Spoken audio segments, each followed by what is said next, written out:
Have you ever learned a lesson about grief too late to apply it to the person you loved?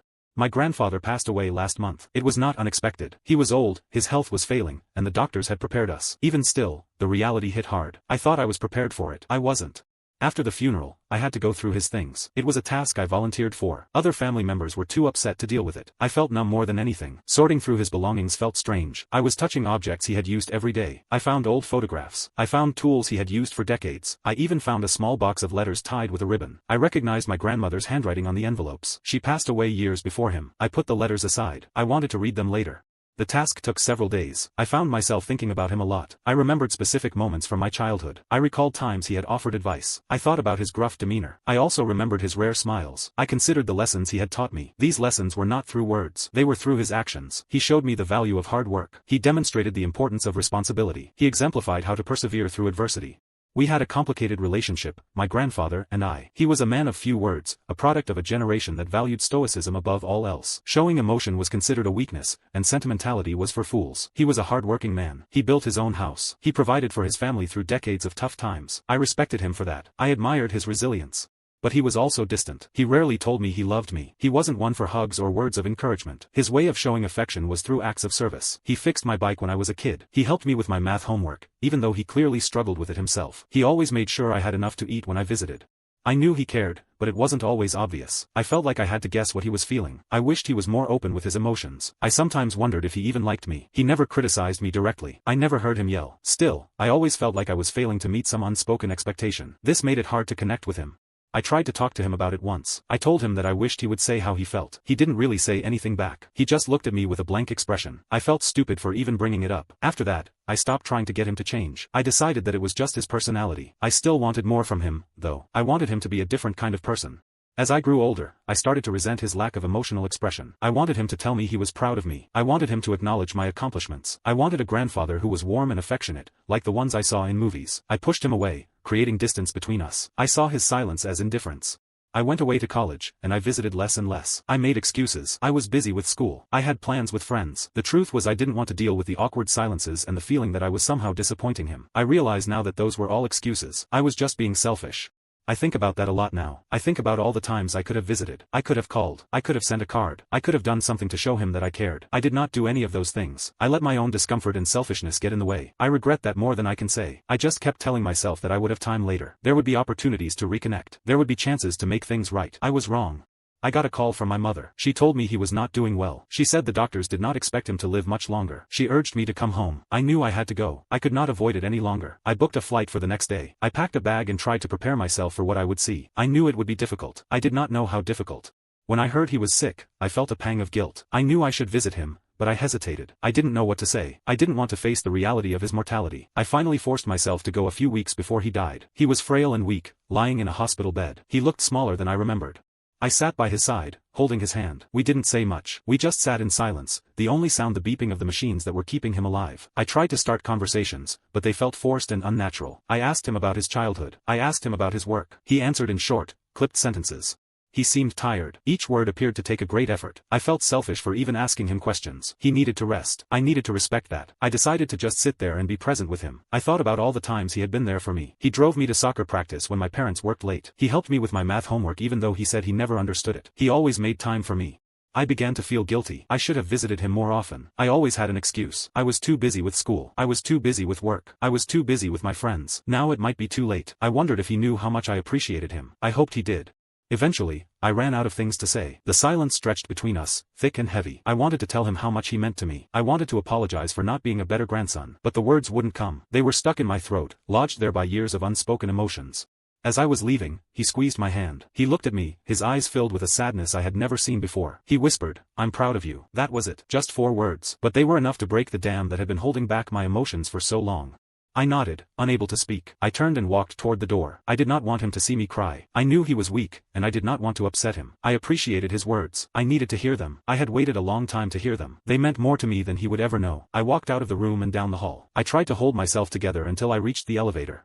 I pressed the button for the ground floor. The doors opened, and I stepped inside. As the elevator descended, the tears began to flow. I could not stop them. I felt an overwhelming sense of grief and regret. I should have visited him more. I should have called him more often. I should have told him how much I cared. Now, it was too late. The elevator doors opened. I left the hospital room and burst into tears. I cried for my grandfather. I cried for myself. I cried for all the lost time, all the missed opportunities, all the things I had left unsaid. I realized then that I had wasted so much time waiting for him to be someone he wasn't. I had failed to appreciate him for who he was.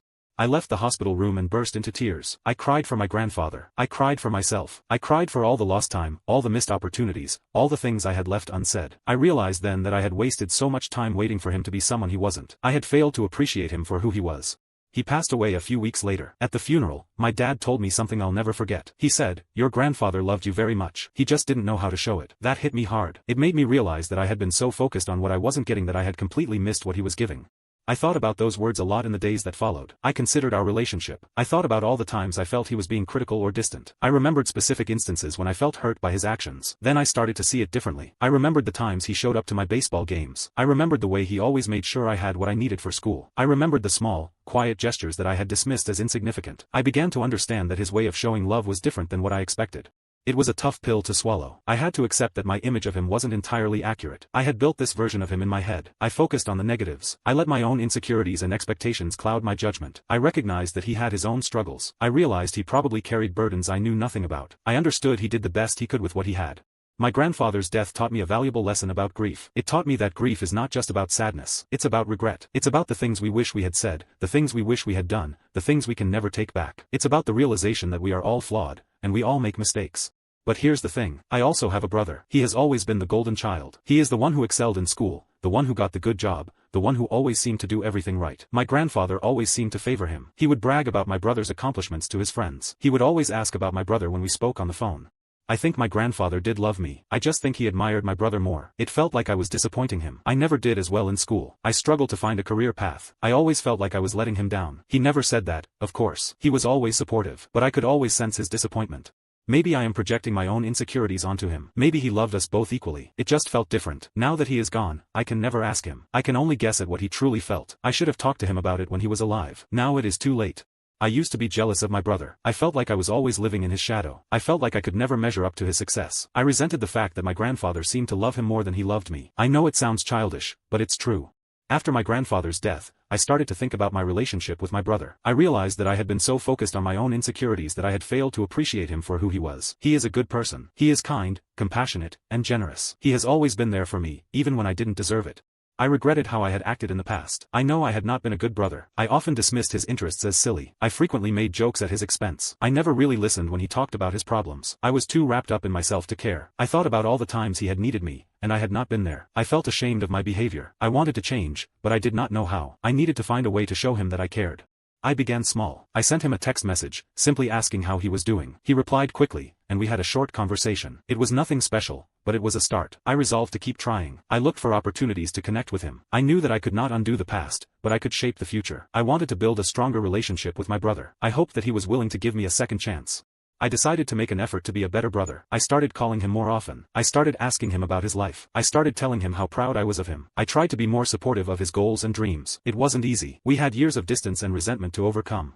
One day, I decided to tell him about my feelings. I told him how I had always felt like I was living in his shadow. I told him how I had resented the fact that my grandfather seemed to favor him. I told him how much I admired him.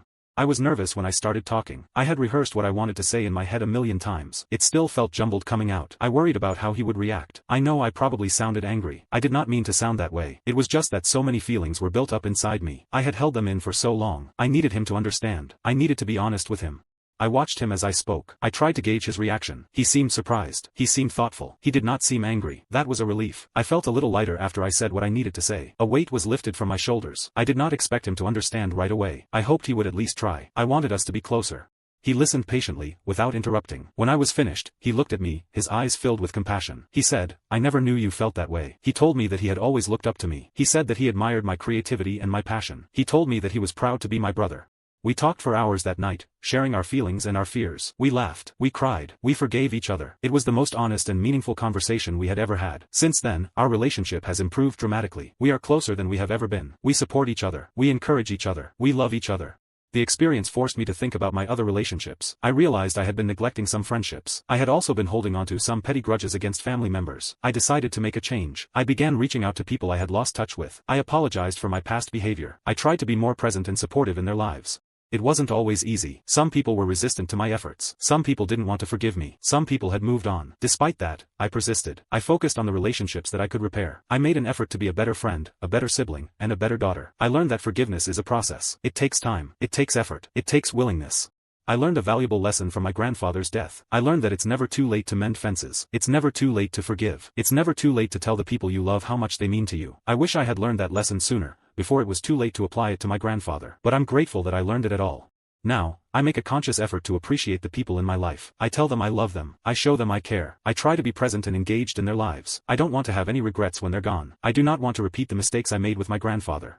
Grief is a powerful emotion. It can be destructive, but it can also be transformative. It can teach us valuable lessons about life, love, and loss. It can help us to appreciate the people in our lives and to live each day to the fullest. I learned this lesson too late for my grandfather, but I'm determined to apply it to everyone else I love. It's the best way I know to honor his memory.